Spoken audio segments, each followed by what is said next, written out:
It's a pleasure to have Professor Satinder Dhiman from the Woodbury University, Burbank, California to India. Hearty welcome to you, Professor Saab. What a pleasure to have you in India. Thank you, sir. Ladies and gentlemen, it's a rare combination in life that somebody is educated in India and thereafter he becomes a teacher also in India.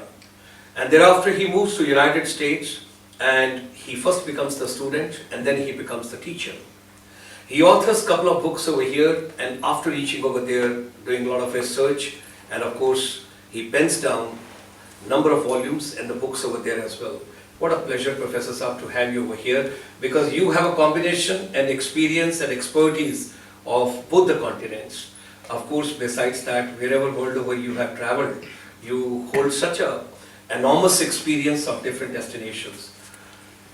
We were talking in our previous episodes about Indian education system. We were talking about how the Indian epics and Indian mythology and Indian stories, all that fit into, and how do we make our education system more with the roots. That's what you were mentioning. Today I wish to take on with you, because the audience which we have over here, some of them, they have joined us now. They are very keen to know, how do we empower our educators and our teachers in India? The teacher empowerment system is very important, because a person is happy and passionate and willing to give the best shot. I think the students and the humanity and the civilization will have the best of the progenitor from that. Yes. Yeah. So, what are your views on to educators or so-called teachers empowerment? Sure. The topic of empowerment, everybody talks about empowerment. You know, there is a worker empowerment, employee empowerment, teacher empowerment. But what does it mean to be empowered? I believe that the only power that is worth seeking is power through knowledge. So when we say teacher empowerment, we are going to empower, or better yet, enable teacher through knowledge. Not information, but through knowledge. Information is important, but it has its own limitations. So whenever we speak about teacher empowerment, we are going to focus on what can we help teachers with, very specialized knowledge, so that they feel empowered, they feel the power of knowledge. But knowledge is also very limited. You might have heard the expression that knowledge is power, right? All of you have heard the expression, knowledge is power. Very generally it's mentioned that Right. knowledge is power. But there is another expression, equally important, called power corrupts. There was a judge by the name of Lord Acton who said power corrupts. So if you put two and two together, knowledge is power, power corrupts. What do you get? Knowledge corrupts. I mean, if you put them if A plus B, you put them together, this is what you get. If knowledge is power and power corrupts, that means, literally speaking, knowledge will also corrupt. What it means is, knowledge alone is not enough. You have to have wisdom. Now the question arises, what is wisdom? What is it that the wisdom has, knowledge does not have? Wisdom is the ability to see things from all perspectives, from all angles. If you are able to see a particular problem from technological, social, cultural, economic, every angle, then you are able to see it holistically. So the word wisdom, which comes from the word, there is a word in Greek language called Sophia. Sophia, and that combines, that's how you get philosophy. Philosophy is philo plus Sophia. Philo means love of, Sophia means wisdom. So love of wisdom is philosophy. And that's why it is important to understand that knowledge has limitations. You know, knowledge can empower you, it can tell you how to understand a particular subject, but the ability to see meaning, the ability to what Steve Jobs calls connect the dots. You are able to connect the dots if you have certain wisdom. Wisdom requires that you have a perspective, that you can step back. We were talking about taking the correct standpoint. Wisdom assumes that you will take the correct standpoint. If you are a scientist, you take this standpoint of a correct. It is called drishti. In our shastras, in our scriptures, there are two types of drishtis which are described. One is called log drishti, common knowledge, common person's drishti. Then there is another drishti called Shastra drishti, Lok drishti and Paramarthik drishti. So if you want to be a physicist, you have to acquire the vision of a physicist. So that drishti will be different, specialized. For example, a physicist will look at this table and say, this table is nothing but some form of energy. While we do not see that energy, meaning I as an ordinary person, common person, has a different vision about this table. But if a physicist looks at in the lab under very specialized microscopes and whatever, he or she will be able to see that this is nothing but some electrons spinning at the speed of light, which gives the semblance of a solid material. It is not solid as it looks. So that means the common drishti, loka drishti, is different from specialist drishti of a physicist, which is called the shastra drishti. So you have to acquire that if you want to. So if teachers want to be empowered, they have to understand this mechanics, that information is not enough. As we said yesterday, data means some kind of information. For example, if I say 1 o'clock, that is a piece of data. If you get your lunch at 1 o'clock, then it becomes information. So what is information? Meaningful data. What is knowledge? Meaningful information. What is intelligence? Meaningful knowledge. What is wisdom? Meaningful intelligence. So wisdom is a form of intelligence. That is what we should all aspire for when we want to empower our teachers. It is not a question of giving them some workshops. It's not a question of giving them information. They should also be able to put 2 and 2 together. They should be able to make that information their own. They should be able to see it. My teacher used to say, the teacher has to have a fire in the heart. You have to have fire in your heart in order to be able to benefit from what we are discussing here. So, information is good, knowledge has its value, but understand when we say empowerment through knowledge, we are not talking about just knowledge, we're talking about wisdom, which is the ability to see things holistically. When you are able to look at things from all angles. If you look at it in our human relations, most problems come because everybody is looking at it from their own angle and they fight. And each person wants to justify their own angle. People negotiate, but the whole idea is when you are able to see the problem from different perspectives. From the perspective of, for example, demonetization is a big topic in India now. And it has its own virtues, we all agree to that. But if you look at it purely from the economic policy point of view, then it has a limited value. But look at it as a long-term thing. One of the most difficult problems in all societies is the gap between haves and have-nots. People who have more money, people who have less money, and the gap, which is called chasm, it keeps on increasing.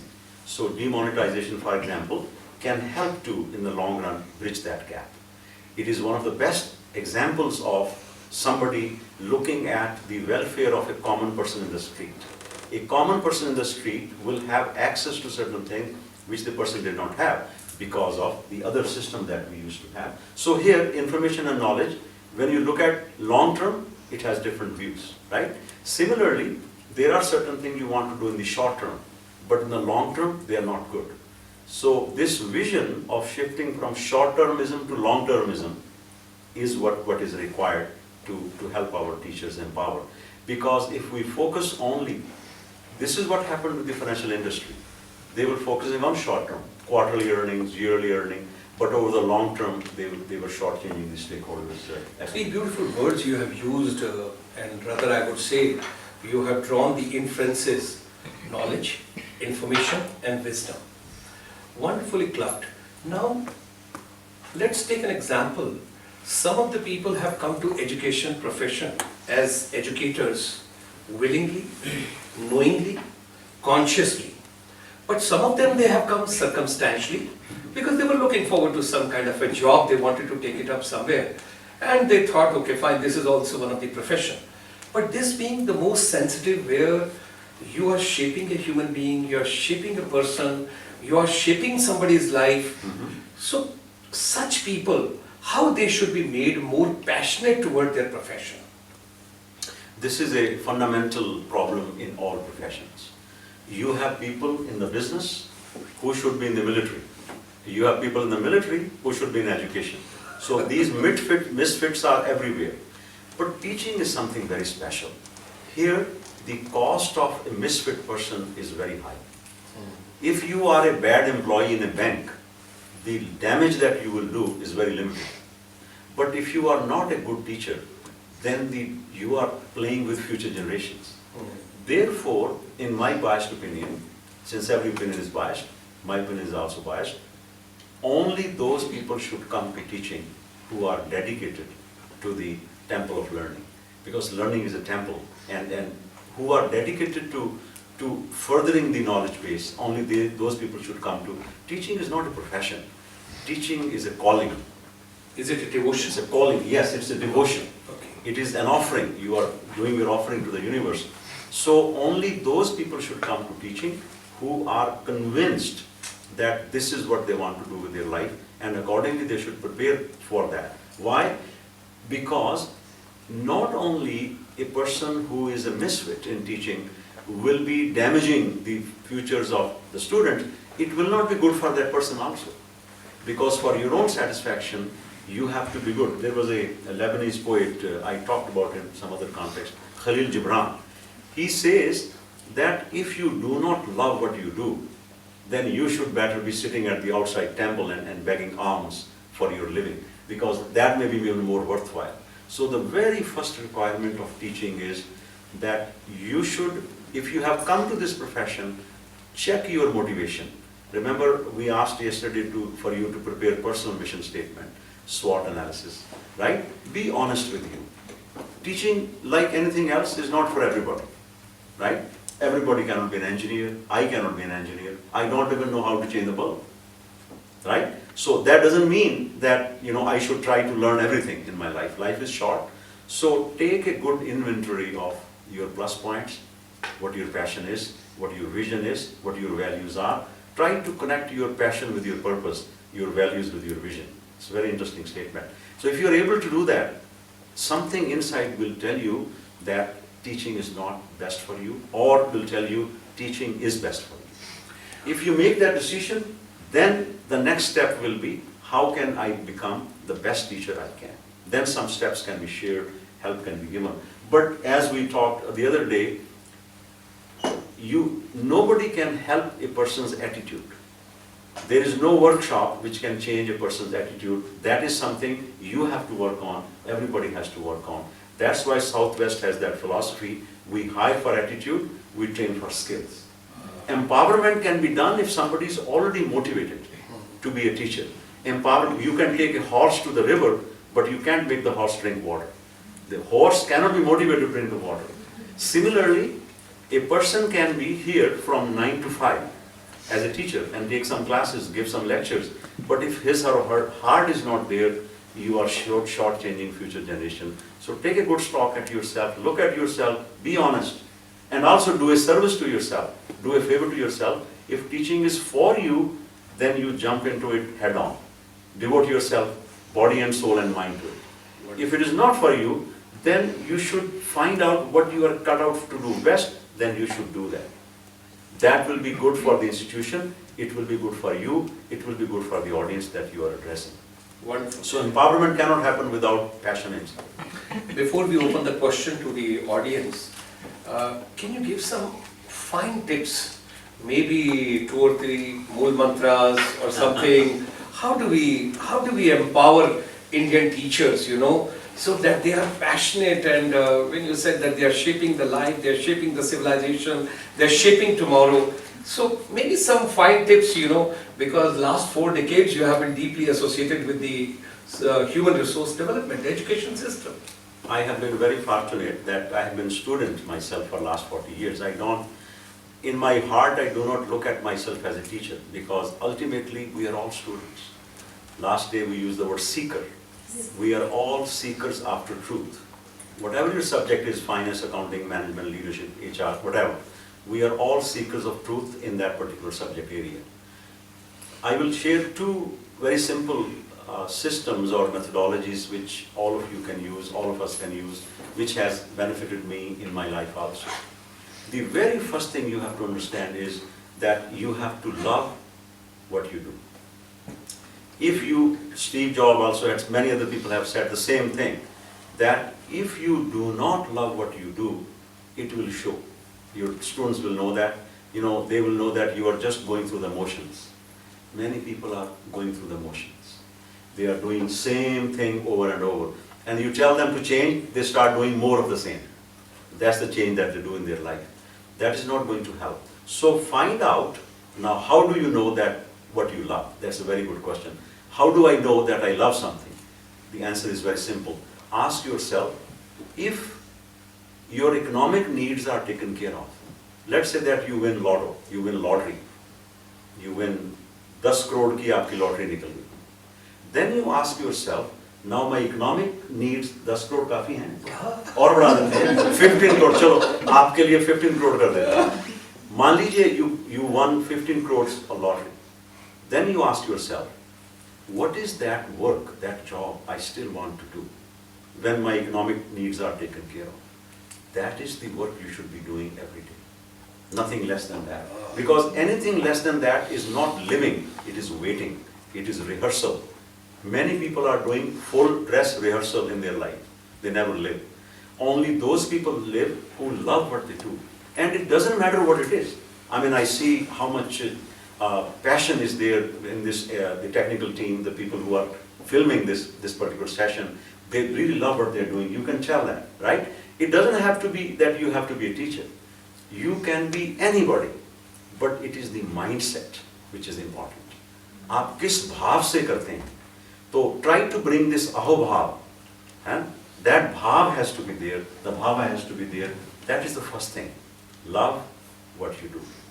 Second, and the most important thing, even more important than the first is, which many people overlook, which is going to be a new thing for many people here, it is learn to love what you have to do.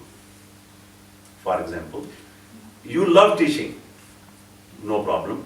Then you also have to do research. You may not like that, right? So learn to like what you have to do in addition to what you love to do. Then you have the recipe of success. Why?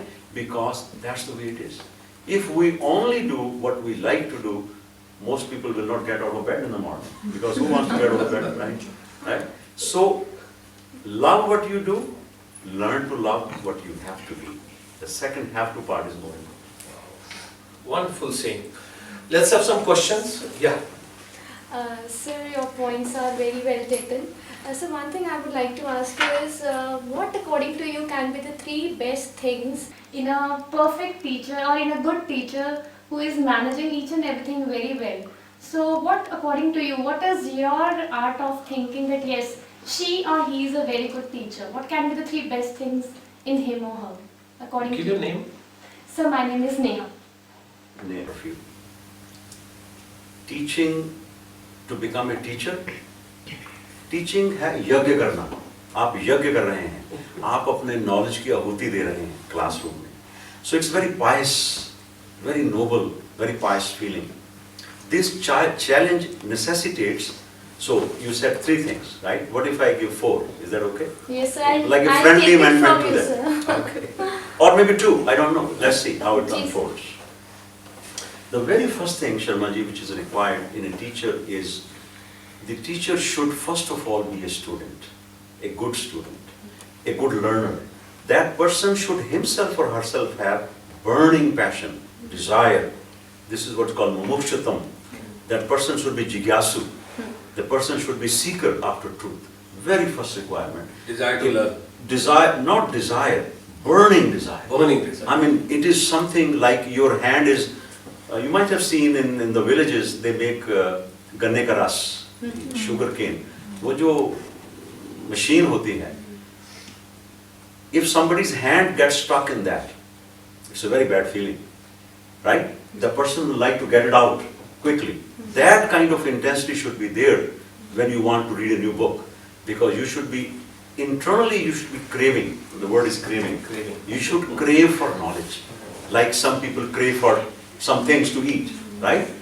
ये craving आपके अंदर होनी चाहिए. As a first requirement of a teacher is to become a perfect student. Perfect student, ज्ञान का संपादन कीजिए आप. Because there is so much to know, there is so much to learn. This is an ocean, as Newton says. Somebody said that Newton is great, so he heard that. So he said that I find myself as a little boy playing on the shore of the ocean, on the seashore. While the ocean of the knowledge is flowing by me, and I put my hand into it, I find almost nothing, because it's too much to know, right? So with this particular thing that you have the passion, because there's so much to know, it is not one of the mistakes that we make is, my subject is accounting, I'm only going to study accounting. That's not the case.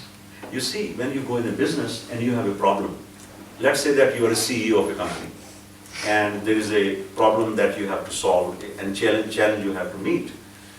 And the problem includes accounting aspect also, financial aspect also, technical aspect also, and marketing aspect also. However, your major was marketing.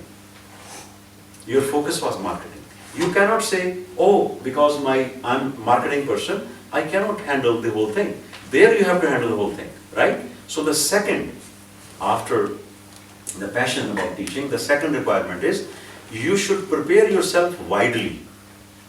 You should cast your net widely, meaning not just your subject, you have to know too many other things. Yes, you have to know literature, you have to know philosophy, you have to know psychology, you have to know cognitive sciences, you have to know what physics is teaching.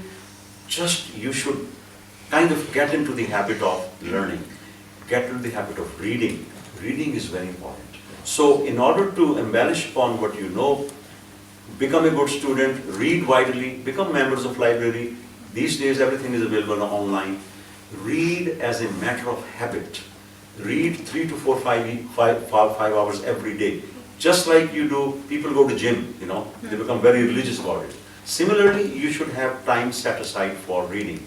And when you are reading, it should be exclusive time for reading. ये नहीं है कि you are reading and you are watching your favorite show at the same time, right? This multitasking is not allowed, right? You should be just focused on reading because it is very important. Take some notes while you're reading. Revise those notes every now and then so it's part of you. So the first thing is passion. The second thing is you prepare yourself widely. The third thing, which if I stress myself to look at third thing, it will be quickly, you should also have a very deeply caring attitude. The most important requirement of a teacher is that the teacher cares about students' learning. You should be passionate about their lives. You should look into, with my experience now, with God's grace, I can almost spend 15 minutes with a person and tell whether that person is a PhD material or not.